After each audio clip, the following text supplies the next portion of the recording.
Which of the dynamics that we're seeing in play right now, we're risk on, stocks are higher, yields are coming down, the dollar is coming down, the yen is going higher, which stands out to you as sort of most full of messaging for the markets about what this news means?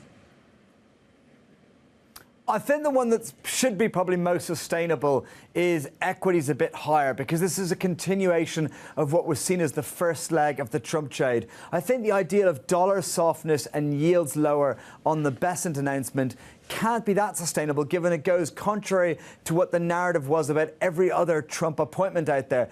But I think that the bigger picture of what this kind of highlights is that the amount of confusion about what the Trump administration will ultimately mean. At the moment in markets, we have coalesced around a consensus out there, and it's a consensus that the Trump administration will deliver almost all the things that are positive for the stock market, and will ultimately back away from almost all the things that are negative. And that's based on the narrative that ultimately one of his favorite barometers is the stock market itself, and therefore everything will be very business friendly.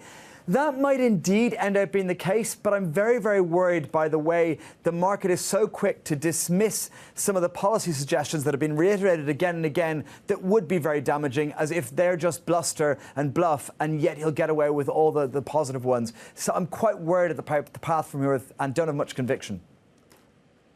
So do the bears have to wait then?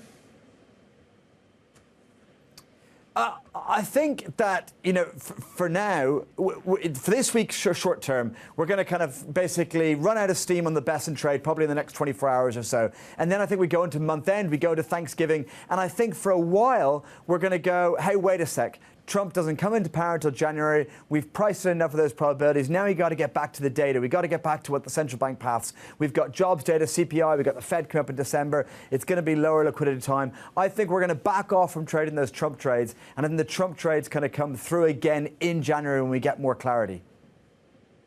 Yes, and it's going to be a fairly busy week, is it, Mark, in terms of the data, and we get Fed minutes. What are you going to be watching for? PCE, does that stand out to you still? Are we still interested in that kind of slightly backward-looking data now, when we've got all kinds of expectations about inflation from here? It is a bit backward looking, but I think the inflation story remains very important, because that's going to be one of the key metrics for how much of the Trump plans can be delivered, how aggressive they can be on the fiscal side, and what that kind of means for the bond market and yields. I think it's not going to be a particularly instructive week because of the low liquidity, because of the holiday, and also because of month-end rebalancing. So I think we can get some funny moves this week, and I think it'll be problematic if you overinterpret the funny moves. So I think we've kind of got to write this week off, trade it short term. It'll be very much a trader's market this week. There will be opportunities, there will be overshoots, but it's not the macro message you take away from it.